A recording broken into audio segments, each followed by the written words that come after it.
capacidades que hemos perdido la iglesia, escuche esto bien,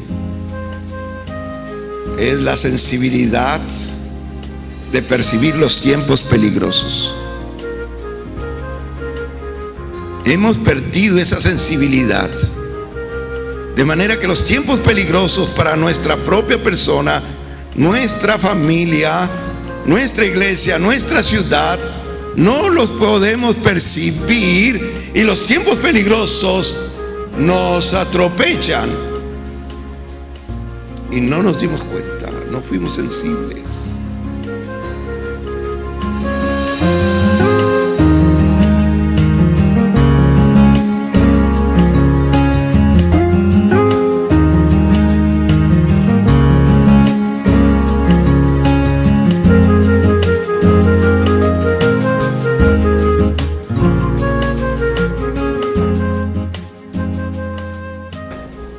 Mi tema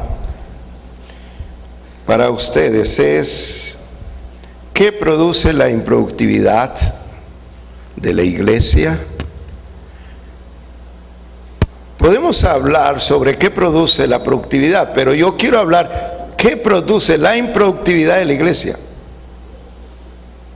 ¿Qué produce el que no produzca la iglesia?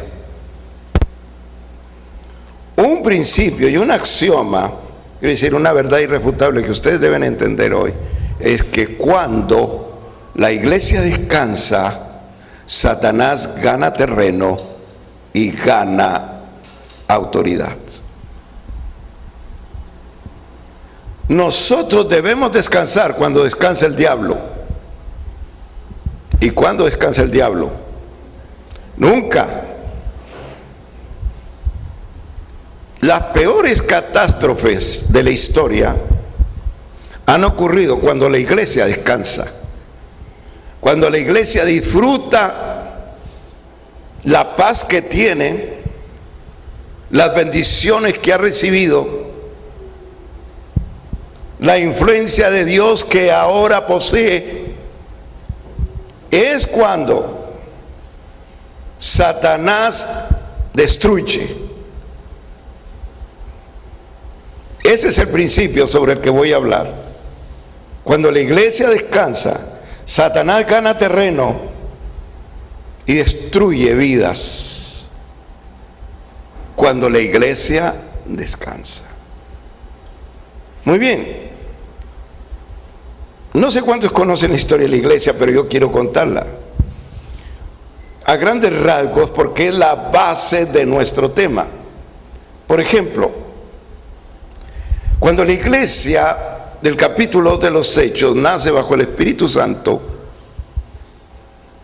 es una iglesia atrevida. Así la enseño a mis estudiantes en el seminario y en la universidad. Una iglesia atrevida. Predicaban con denuedo, no se detenían, eran poderosos. Eso dice la Biblia. Y luego viene la era de la iglesia perseguida. La primera persecución del capítulo 18 de Hechos, que fue una persecución indirecta por el primer emperador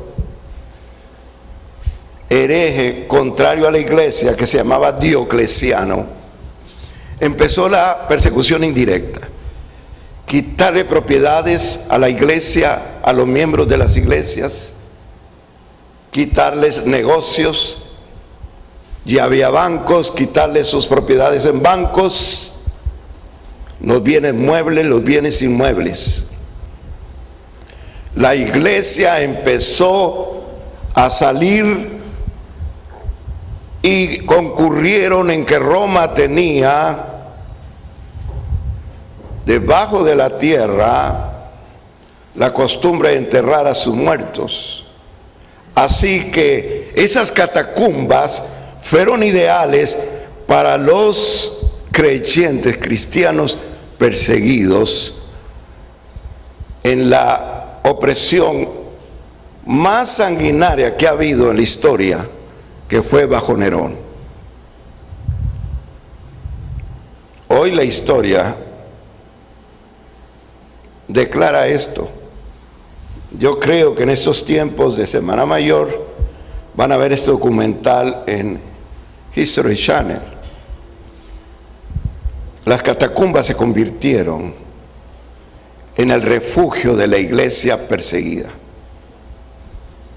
Muchos fueron quemados como antorchas. Nerón, en su locura, prendió fuego a Roma y culpó a los cristianos. Entonces, capturar a un cristiano era hacer un bien a Roma. Entonces la sociedad se volcó contra ellos y ellos tuvieron que esconderse. Allí vivían, allí nacían, allí murieron hasta el año 325. Pero quiero decirles que aún perseguidos estaban produciendo. Digan conmigo, perseguidos pero produciendo. Ellos ganaban adeptos cada día en esa iglesia subterránea. Allí bautizaban, allí enterraban a sus muertos, allí enseñaban, allí predicaban, allí vivían.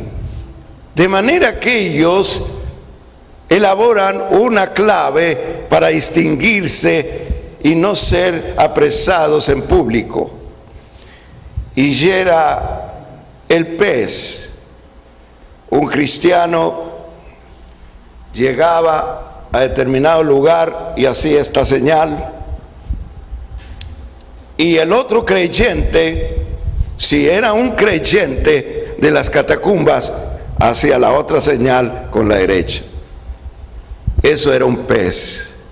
Esa era la clave, decir, soy igual que tú, soy cristiano, soy seguro para ti.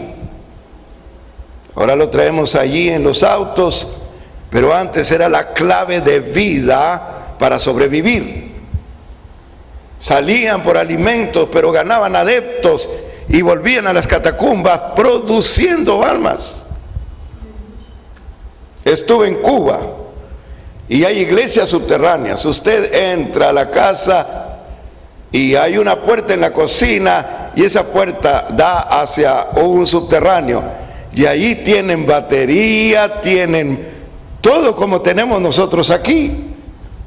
Una iglesia subterránea. Cuba, comunista, pero produciendo.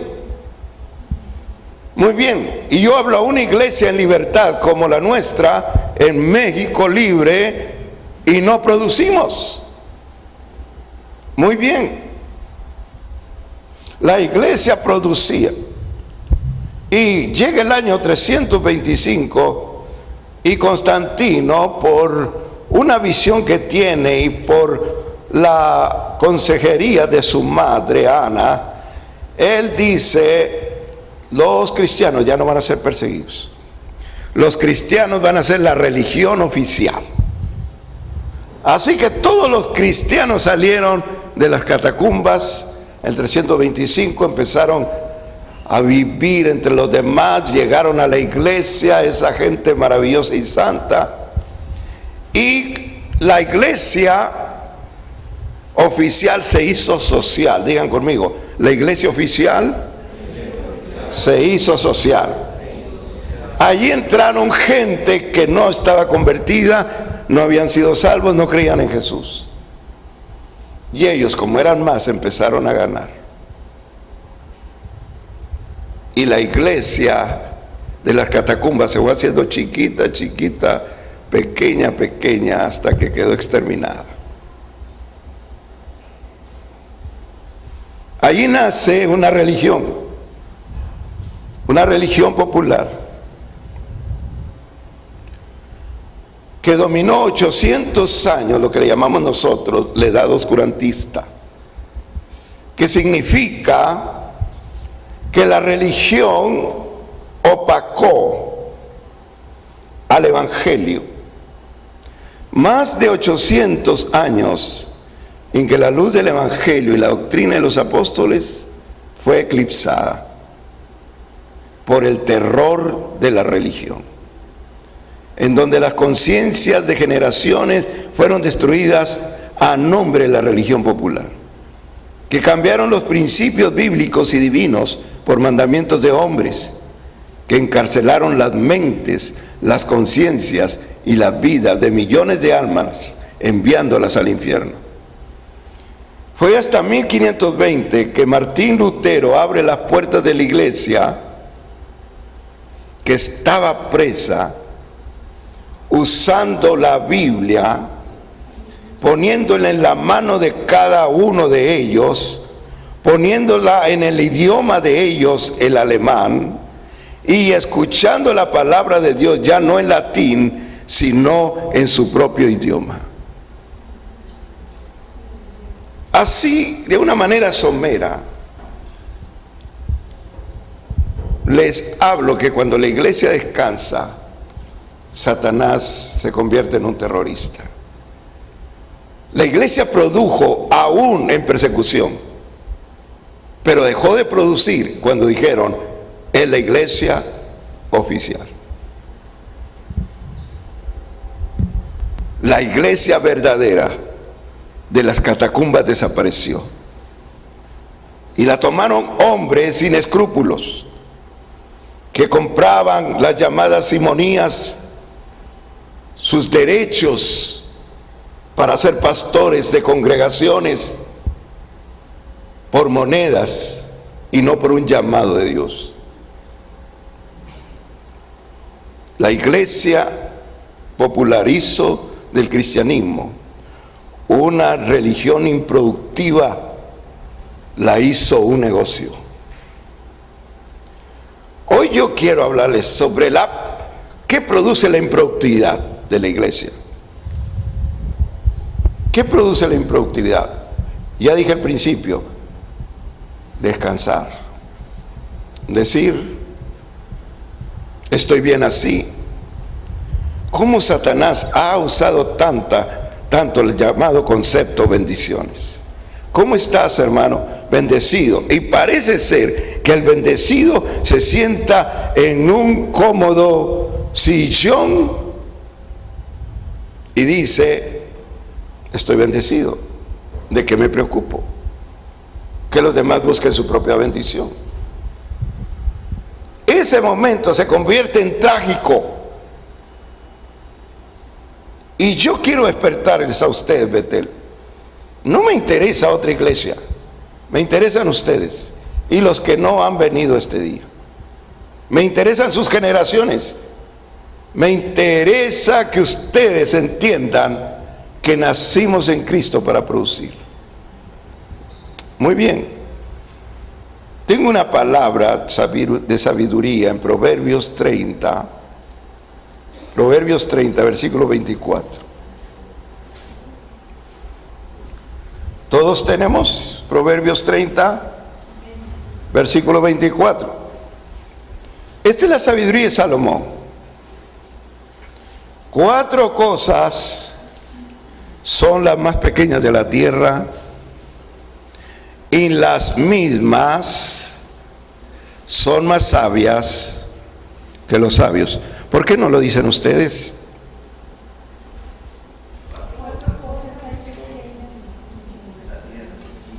A ver, pónganse de acuerdo como hermanos. Ahora,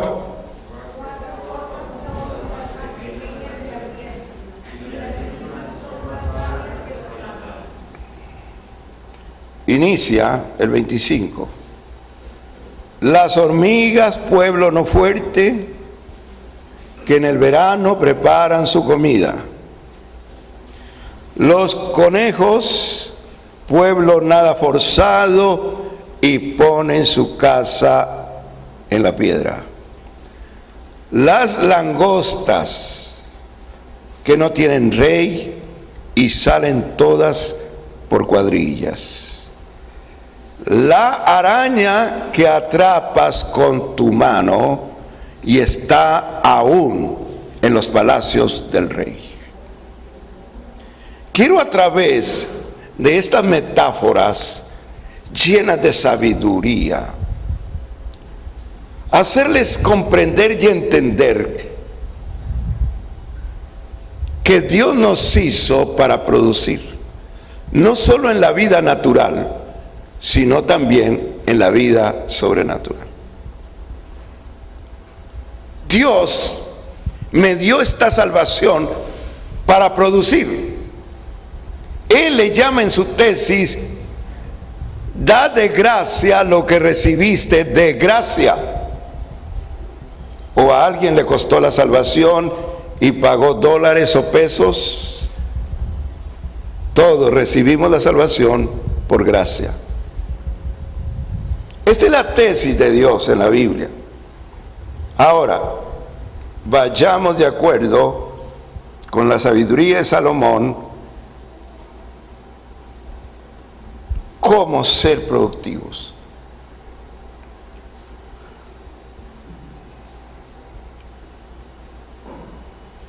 Salomón dice: es un pueblo no fuerte.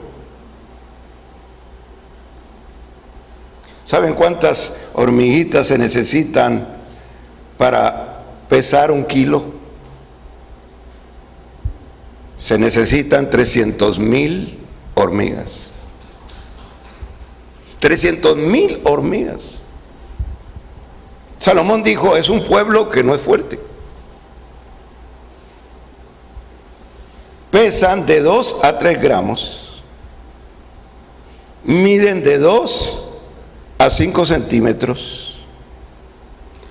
Pero pueden levantar en promedio, porque hay unas que llegan hasta 50 veces, pueden levantar en promedio 20 veces más que su propio peso. 20 veces más que su propio peso. Gracias, mi hijo, el Señor te dé el reino. O la reina, ¿verdad? Cualquiera de las dos cosas. 300,000 hormigas, 1 kilo. No es un pueblo fuerte. Pesan de 2 a 3 gramos, miden de 2 centímetros a 2 centímetros y medio, y pueden levantar 20 veces promedio su propio peso.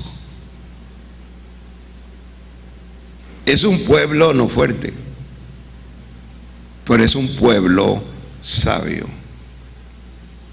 ¿Cómo puede competir la fuerza? ¿Cómo puede sobresalir si no tienes fuerzas? Con la sabiduría. Yo no sé, me estaba recordando cuando estaba escribiendo a un creyente muy maravilloso que tuvimos aquí. Él era un contador extraordinario, un hombre de dinero, y me dijo: pastor, nos tocó perder a nosotros. Y le dije: ¿por qué? Por ser cristianos. Porque somos cristianos, nos tocó perder. No podemos defendernos como queremos, tenemos que sujetarnos a Dios. Eso no es, le dije, el deseo de Dios que tú pienses. Porque cuando Dios te sujetó y minimizó tus fuerzas, puso su capacidad de sabiduría en ti, porque la sabiduría es mayor que la fuerza. Y cualquier iglesia, cualquier creyente puede sentirse vulnerable y decir: yo no sé nada, yo no puedo producir para el Señor. Me siento poca cosa.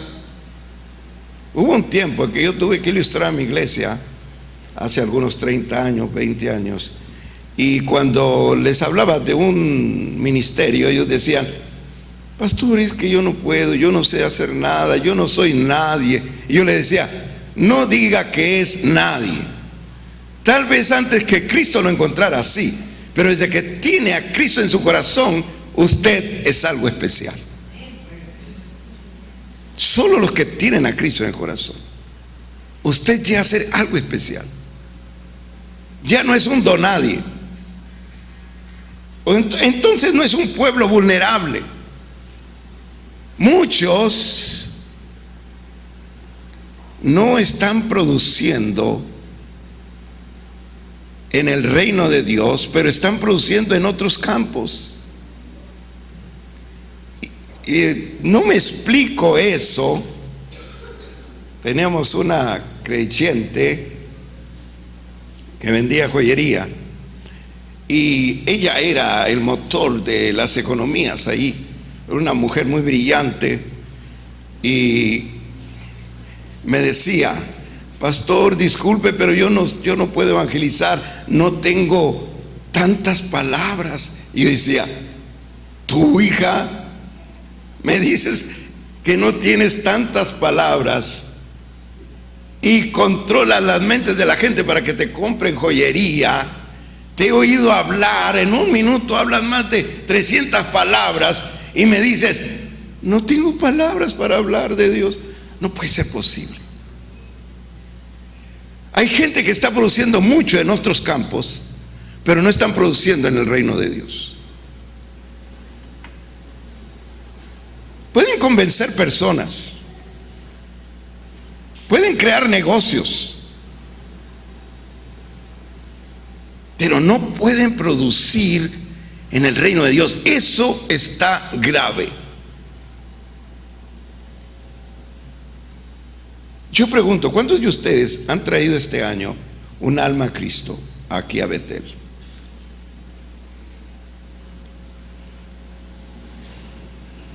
Eso es triste.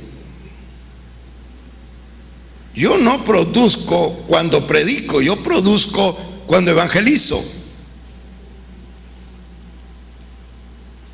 Me gusta hablar de Jesús y me gusta encontrarme con las personas más difíciles, porque saboreo más la victoria de Cristo cuando refuto cada argumento.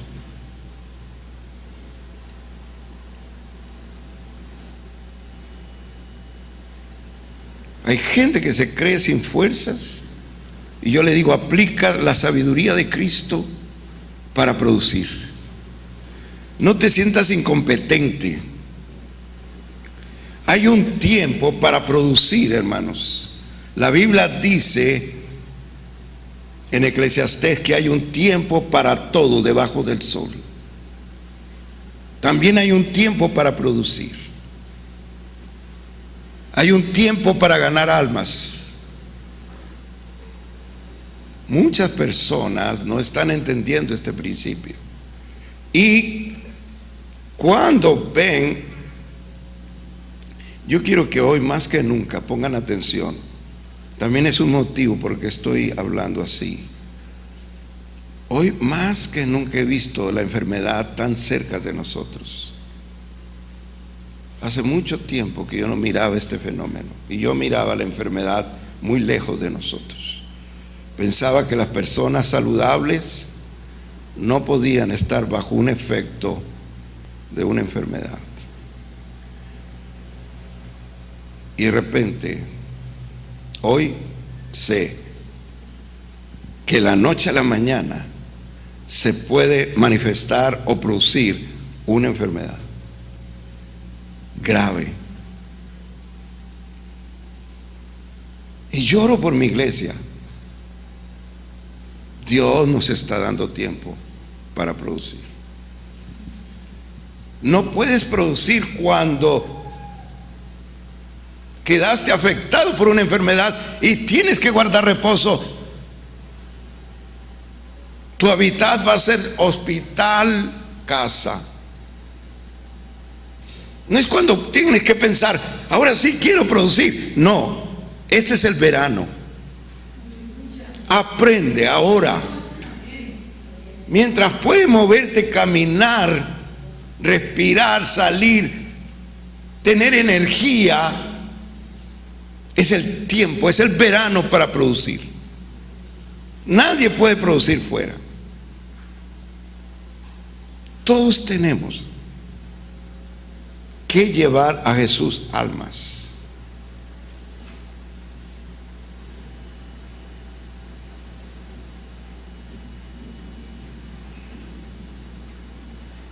Una de las capacidades que hemos perdido la iglesia, escuche esto bien,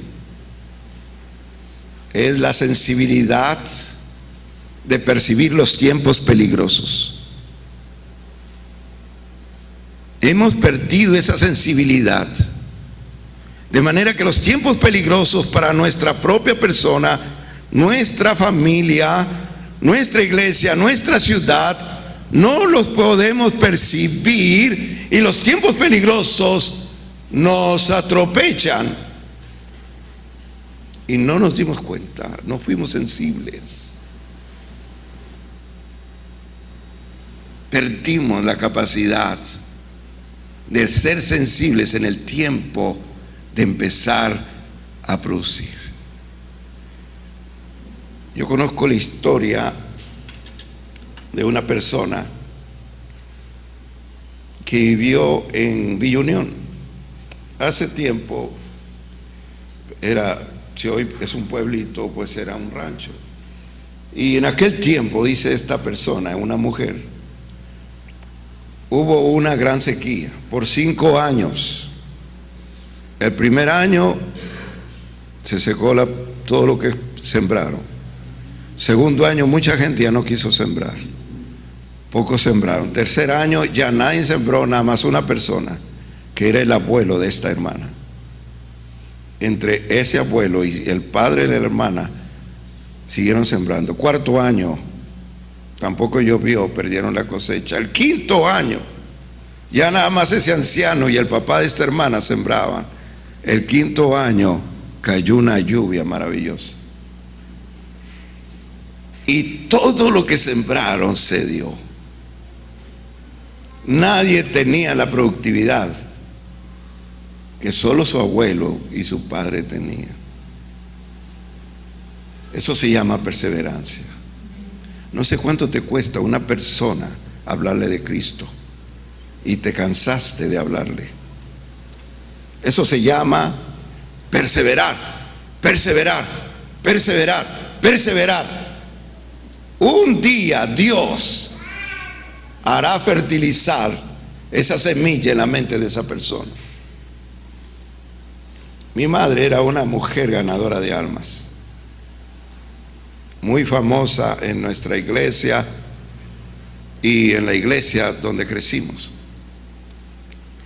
Me recuerdo, tendría algunos 7 u 8 años y nos llevaba. Dios le puso entre ceja, oreja y sien a una brujita, una mujer que echaba suertes, y nos llevaba, mi mamá, a los 3, y la señora estaba haciendo trabajitos y mi mamá se sentaba ahí con nosotros a esperar. Y yo sé que la señora se aburría, no quería recibirla, pero mi madre estaba allí, persistente. Fueron años de persistencia con esa brujita. Y un día abrió su corazón a Cristo. El Señor la salvó y fue miembro de nuestra iglesia.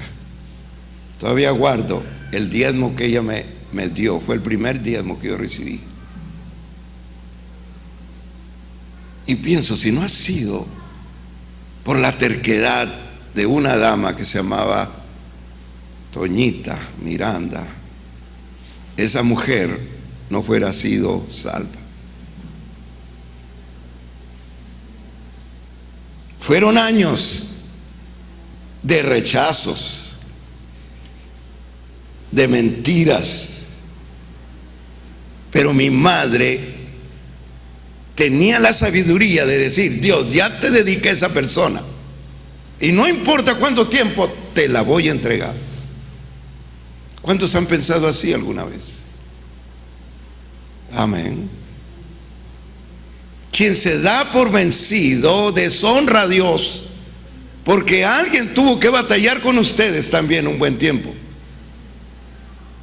Hoy tenemos que pensar, debemos adelantarnos a los tiempos peligrosos, en nuestros hijos, en nuestras familiares, en nuestras generaciones.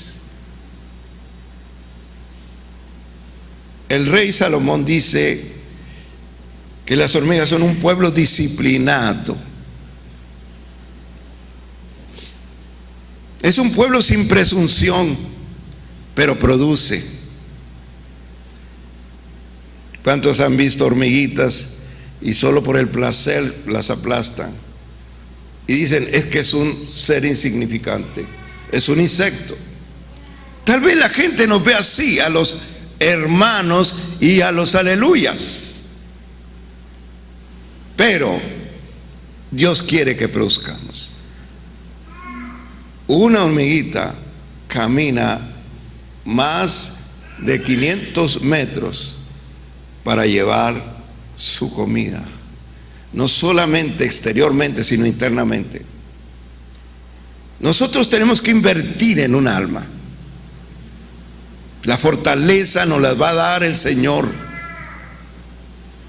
pero nosotros, como las hormiguitas, debemos aprender a usar la sabiduría de Dios, a planificar y a proveer. Todos debemos usar la sabiduría de Dios para evangelizar. Y esta sabiduría nos va a hacer sensatos y personas con capacidad, con terquedad, que lo que prometimos lo vamos a cumplir. No seamos insensatos, que aquellos que prometen y no cumplen. Si nosotros hemos prometido un alma al Señor, tenemos que cumplirle. Muy bien. Número 2. Dice después, los conejos, pueblo nada esforzado, y pone su casita en la piedra. Otra versión dice las comadrejas. Bueno, ellos salen, por eso dice nada esforzado, salen de sus refugios y se ponen a comer lo que está allí.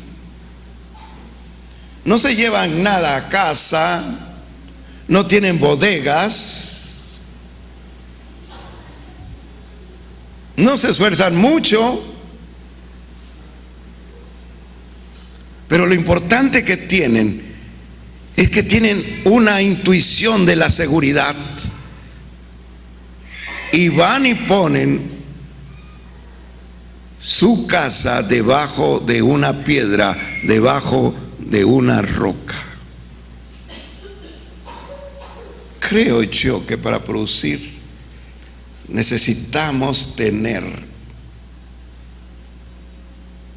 la capacidad de entender: Cristo es el centro de mi vida, Cristo es mi roca. Muchos consideran que la madurez de tantos años que han estado en Cristo son suficientes para ellos, y yo les digo, Eneo, la capacidad no es mayor que la espiritualidad. Cristo es la espiritualidad, Cristo genera la espiritualidad, es un Cristo personal.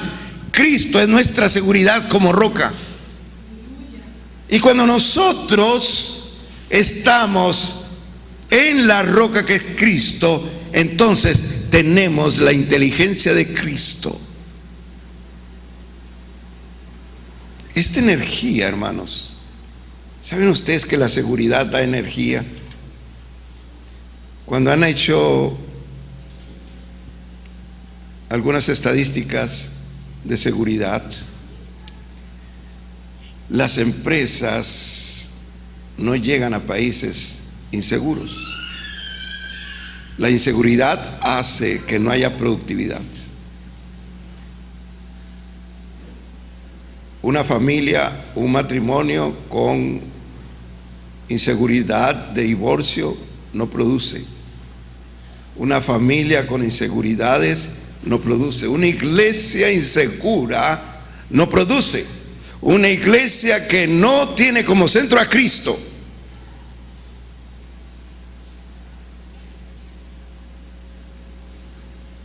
Cristo es nuestro centro, no es nuestra religión. Cristo es más que religión. Cristo personal, Cristo la roca donde está sostenida la iglesia, nos da la energía para sentirnos seguros y empezar a producir. Nadie que no esté seguro en Cristo va a producir para el reino. Que a veces se levanta con la mentalidad de ser salvo y luego que no es salvo y luego cae en el mismo vicio otra vez repetido y se siente inseguro y dice: no, mejor ya no sigo porque siempre es el mismo ritmo, la rutina viciosa, ya no sigo a Cristo. No van a poder producir. Solo las personas que tienen su seguridad en Cristo y que dicen: el día de mañana continuaré, son los que tienen energía para comunicar al Señor. Estas gentes que no tienen energía porque no tienen seguridad son las que dicen: ¿para qué evangelizo si a lo mejor ya ni voy a ir a la iglesia? ¿Para qué evangelizo si tengo el mismo vicio y me están viendo todos? ¿Y para qué evangelizo? Y se convierten en improductivos. Porque la seguridad nos da energía. Vean ustedes a una persona segura de sí mismo y la van a ver con energía. Pero vean a una persona insegura y la ven con la cabeza hacia abajo, arrastrando los pies. No hay algo más digno de lástima que ver gente insegura.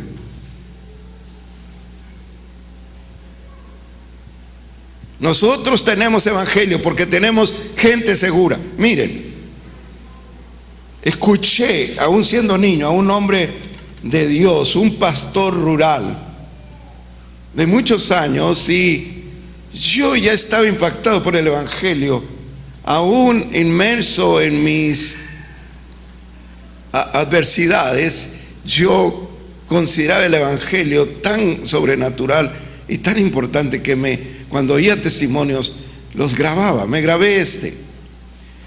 Él estaba predicando que antes no había autos tantos, había un autobús que era el de los abuelitos de mi esposa y de Marinita, y entonces iban en cochecitos y así iban de culto en culto. Y dice que en esta región salieron del culto y iban a su rancho y le salieron 3 hombres a caballo con cubierto el rostro.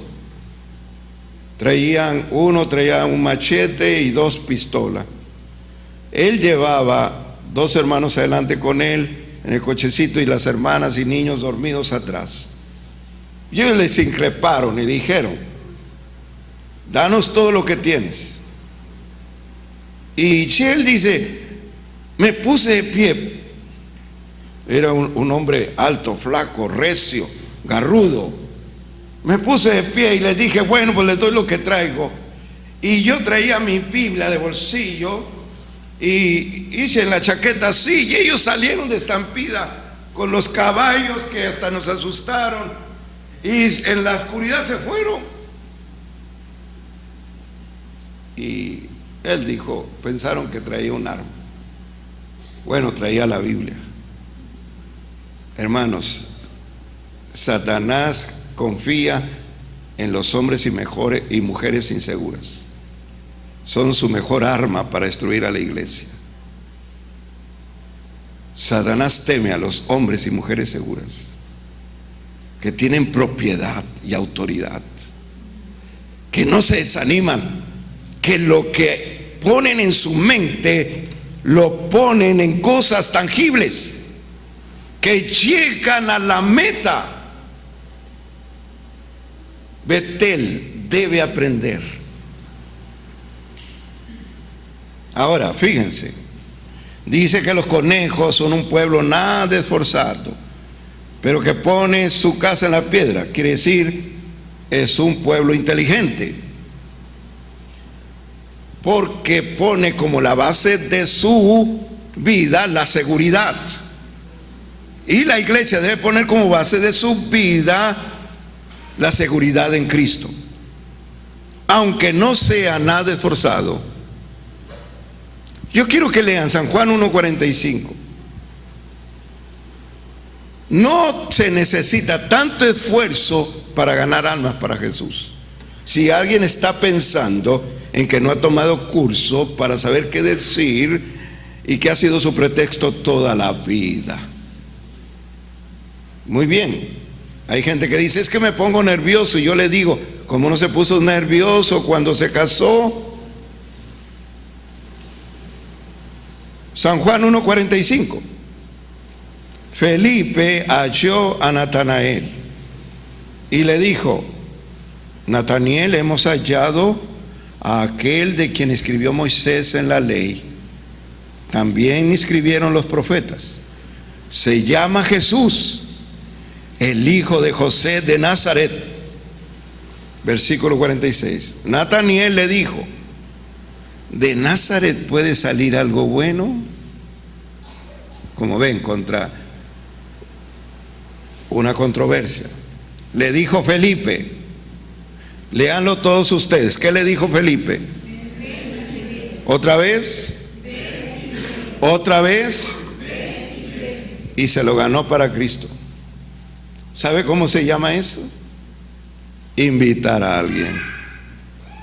No se puso a contradecir y decir, bueno, pues yo sé que esa cultura de los galileos son pobrecitos, no estudian, pero no sé, algo le tenemos que ver a Jesús. No. Él dijo, ven y ve, punto. Eso es lo que tiene que hacer usted, si no se quiere esforzar mucho y si es inteligente. Y si tiene la seguridad en Cristo de que el que salva es Cristo y no usted, ni el pastor. Y usted solo tiene que decir, ven y ve.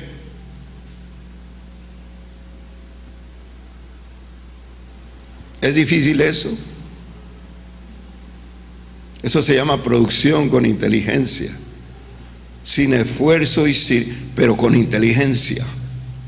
Sin esfuerzo pero con inteligencia. Ahora, si usted cree que aquí no hay algo digno de oír, entonces mándelo a otra iglesia. Pero si usted cree que aquí se habla la palabra de Dios, entonces dígale, ven y ve conmigo.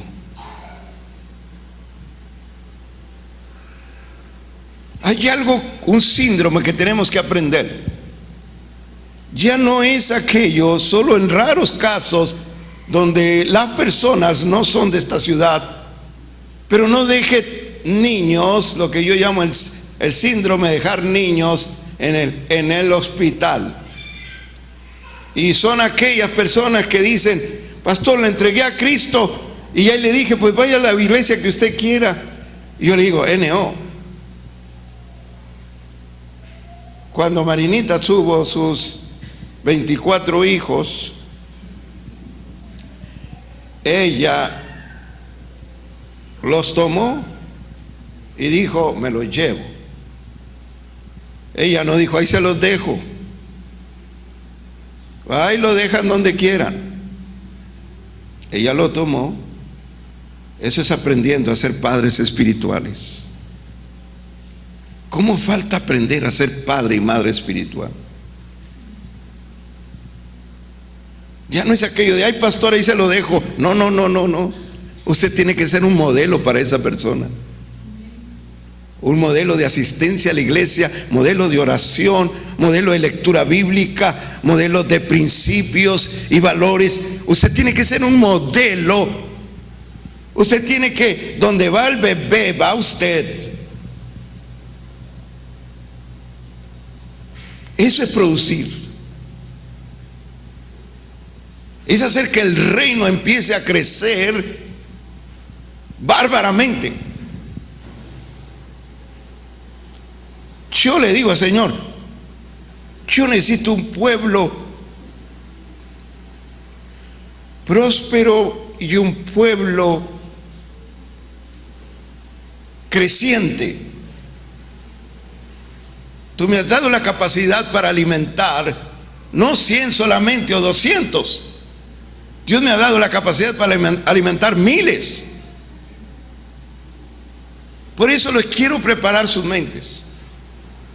Quiero preparar sus vidas para que de una manera inteligente inviten a nuestra iglesia, a nuestra congregación. No necesita esforzarse tanto, solo invítelas.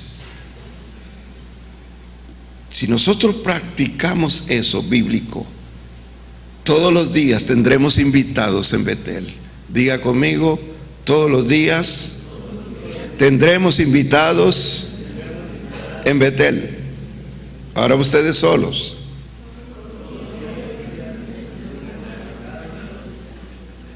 Amén.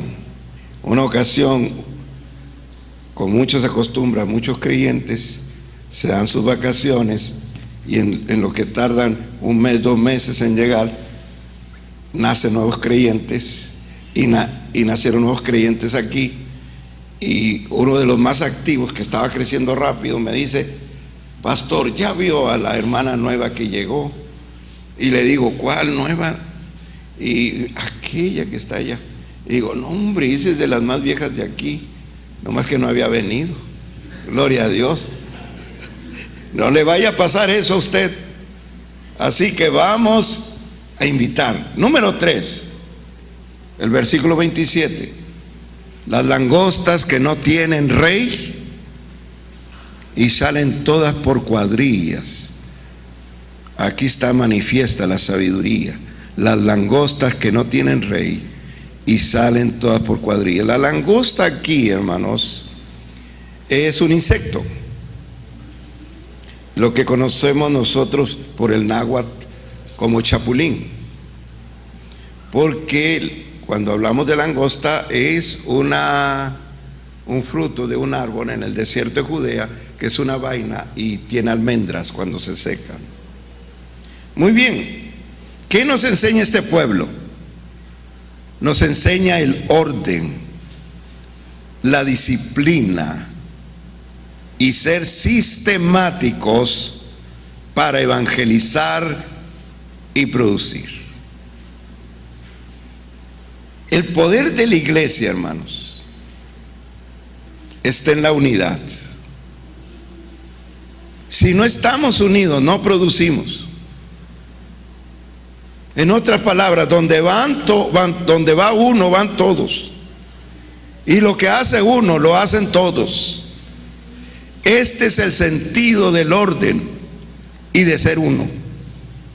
Juan 17:23 dice, hablando Jesús, este es un ágrafo de Jesús: yo en ellos y tú en mí, para que sean perfectos en la unidad, para que el mundo conozca que tú me enviaste y que los has amado a ellos como también a mí me has amado. Para Jesús, ¿qué representa la unidad de la iglesia? La perfección. Es el testimonio más grato al mundo de decir: Cristo está con nosotros.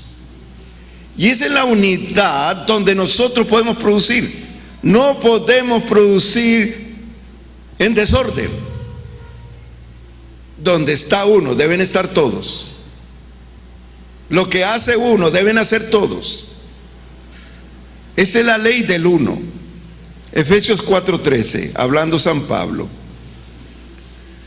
hasta que todos lleguemos a la unidad de la fe y del conocimiento del Hijo de Dios, a ser varones perfectos en la medida y en la estatura de la plenitud de Cristo. Este es el deseo de Dios. La unidad en todo, la unidad en el espíritu, la unidad en la fe, en lo que creemos, la unidad en lo que hacemos, porque de la manera que estemos unidos es el máximo testimonio que Cristo está en la iglesia. Fíjense lo que es la evangelización. La evangelización es en unidad, no solamente un departamento, no solo unos cuantos, somos todos. Miren lo que dijo Jesús, Lucas 10:1. San Lucas 10:1. Después de estas cosas, designó el Señor también a otros 70, a quienes envió de 2 en 2 delante de él a toda ciudad y lugar donde él había de ir. Y les decía: la cosecha en verdad es mucha, pero los trabajadores son muy pocos. Por tanto, rueguen al Señor de la cosecha que envíe más obreros, más trabajadores a su cosecha. ¿Entendimos esto?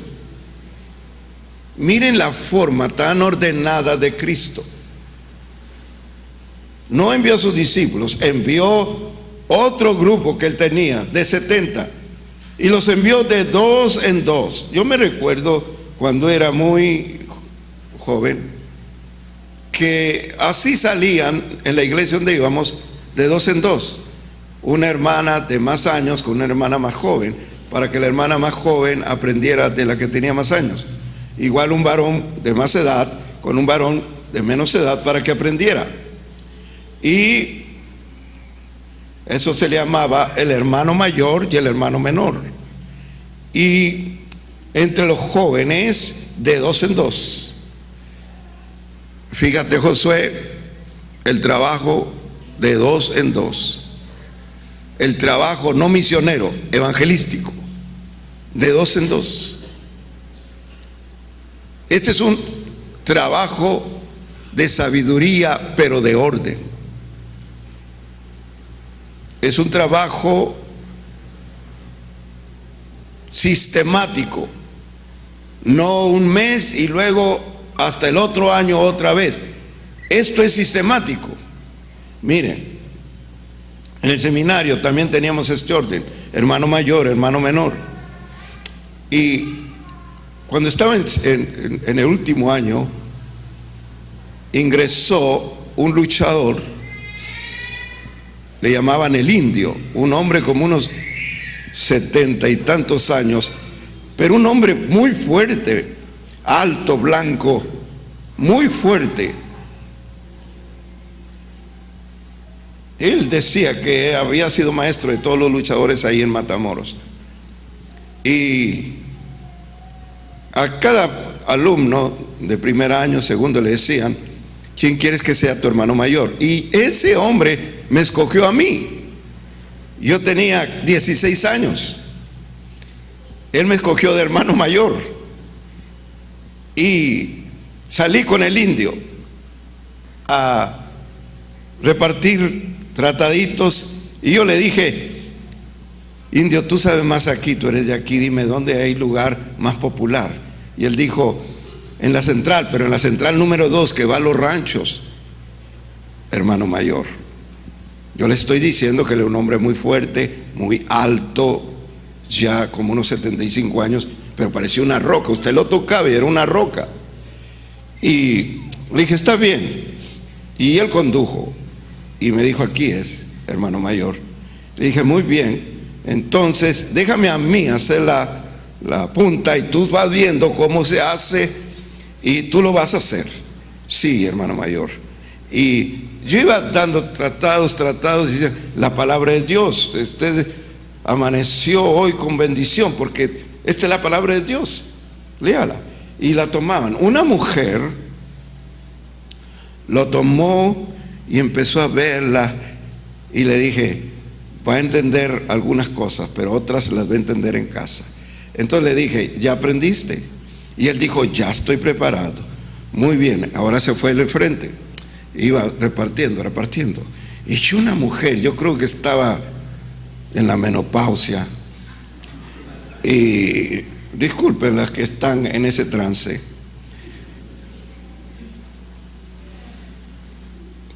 en ese paraíso y lo vio, lo partió y lo tiró al suelo. Y Yael se enfureció y la tomó de la blusa y le dijo: ¿sabe usted quién soy yo? Y la mujer estaba llena de pánico y no dice: soy el indio, un luchador que si usted me encuentra sin Cristo, y yo tratando de calmarlo, si usted me encuentra sin Cristo, yo lo fuera destruido, porque usted acaba de destruir la palabra de Dios, levántelo. Ay. Y la señora asustada se hincó y lo levantó. Ahora lo va a hacer en su casa, lo va a leer. Y ay, como pude, vente, porque la gente ya estaba viendo allí. Y vámonos. Ya terminamos, hermano mayor, ya terminamos. Y cuando llegamos, fui con el director a la oficina, Riley Morak. Digo: ay, cámbiame al hermano menor. Por poquito y nos linchan con mi hermano menor. Póngame uno más tranquilo. Está bien. ¿Qué pasó? Y ya le comenté.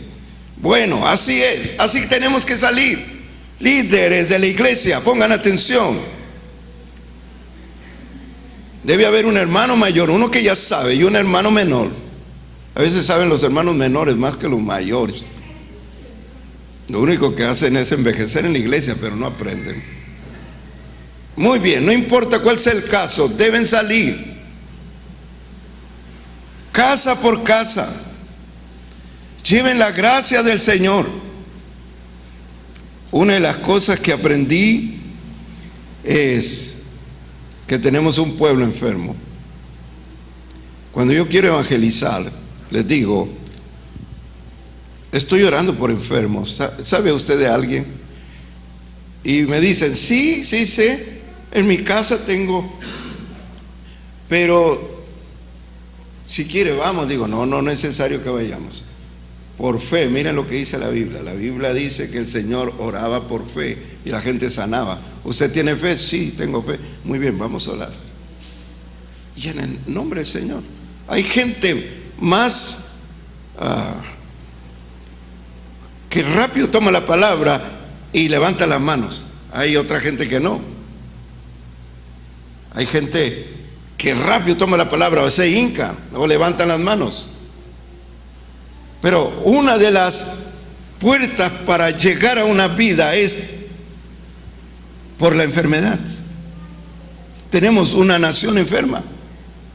Créanme que en cada casa puede haber uno, o en cada familia.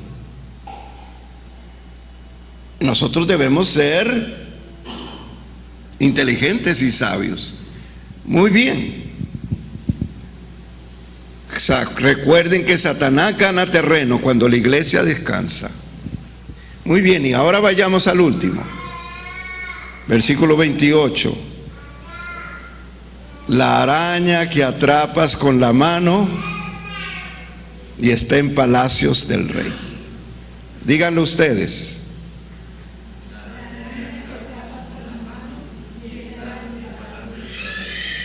Por la que las hermanas gritan. Para el rey Salomón era sabiduría, era un insecto sabio. Muy bien, son vulnerables, pero tercos, aferrados como la araña. La araña es vulnerable, pero es terca. A veces decimos: bueno, ya la quitamos todo, y vemos que aparece otra vez. La araña es el único insecto que puede llegar a estar en lugares muy limpios y muy dignos. Las arañas pueden ser insectos de los más odiados y los más vulnerables, pero cada casa los va a tener.